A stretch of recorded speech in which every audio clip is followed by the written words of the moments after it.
gweld mapiau, pan ych chi'n edrych ar mapiau, mae'r mapiau yn gweud llawer o bethau i ni am y hanes o wlad, ond dyn nhw. A dyna beth yw Cynefin. Beth ych chi'n trio wneud gyda Cynefin? Mae Cynefin yn brosiect i ddigido 1,200 o fapiau degwm. Mae'r rhain yn fapiau hanesyddol iawn gath i wneud yn yr 1840 i gyd. Mapiau gorau sydd gyda ni o Gymru yn y cyfnod yma yn rhwydd. A yn fwy na hynny, mae gyda ni dogfennau sy'n mynd gyda'r mapiau.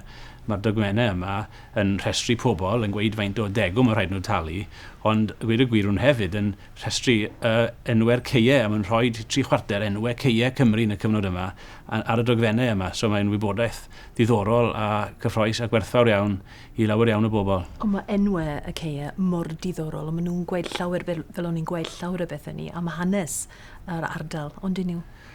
Odyn mae yna ymrywiaeth mawr yn yr enwau a mae yna fel cae gaddor neu oes, cae capten. Mae yna gyfeiriadau weithiau at hen ddilliau o ymeithi fel 8 pladur yn rhywbeth fel yna bydde hwnna'n gweud o angen 8 o bobl efo pladur i weithio'r cae mewn diwrnod. Mae yna sawl enw i gael sy'n gweud storiau gwahanol a ni'n meddwl bod gyda ni tua 500,000 o ceiau ar Cynefin, so dyn ni'n gobeithio gallu dod o hyd i'r rhain i gyd. Ond i ddigido popeth, mae e'n swnio i fel her mawr. Sut ych chi'n mynd i wneud e, Carys? Mae'n her mawr iawn, a'r unig ffordd ni'n mynd i wneud e yw trwy cael gwirfoddolwyr i weithio gyda ni hefyd. Mae eisoes tua 400 o wirfoddolwyr wedi cyfrestru ar-lein a sy'n helpu ni o ddydd i ddydd, ond mae'r dasg mor enfawr, mae eisiau fwy o gwirfoddolwyr eto.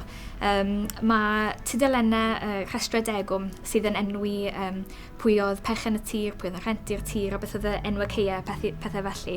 Mae eisiau help gwirfoddolwyr i trawsgrifio'r wybodaeth yna i gyd. Fel bod y wybodaeth yna chwiliadwy wedyn erbyn diwedd y prosiect. So, gobeithio erbyn mis Medi blwyddyn nesaf bydd rhywun yn gallu mynd ar-lein a teipio mewn enw i hen datgu'r enghraifft neu enw fferm a bydd y gwybodaeth i gyd jyst yn dod lan. Felly, os bydd rhywun moyn helpu chi mas gyda yr her mawr yma, sut ydyn nhw'n neud e? Just mynd i gwefan cynefin.cymru a allwch chi just agor cyfrif a dechrau gwirfoddoli heddiw.